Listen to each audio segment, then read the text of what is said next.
what he did was to discipline these people.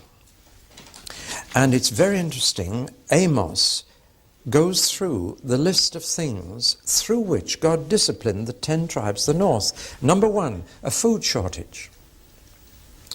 A number of harvests failed.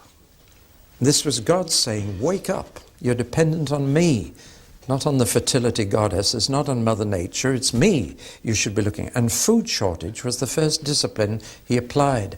And Amos, in mentioning all these disciplines, has a refrain that keeps coming, which is really quite sad. Yet you did not return to me. I sent you a food shortage, yet you did not return to me. The next thing that God tried was a water shortage. Shortage of fresh drinking water. And interesting. He said, I tried to bring you to your senses.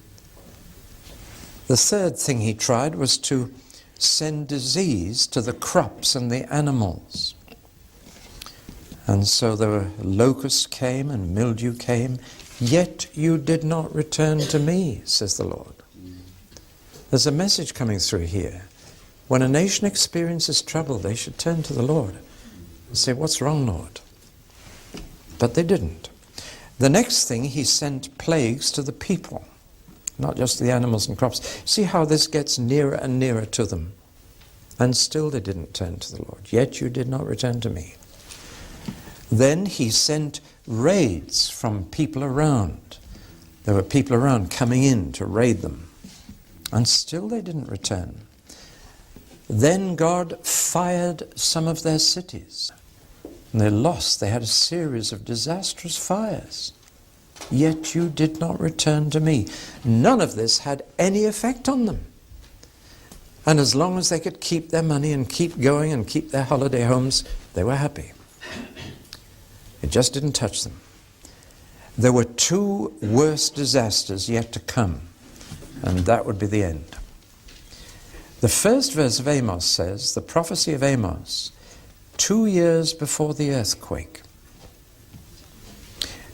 And a massive earthquake hit the 10 northern tribes just after Amos preached. It was so big that it is still remembered by the prophet Zechariah 250 years later. He talks about the earthquake in the time of Amos. It must have been pretty bad.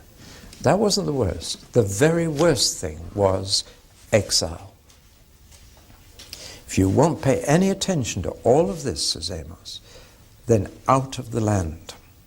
The 10 tribes will lose their home.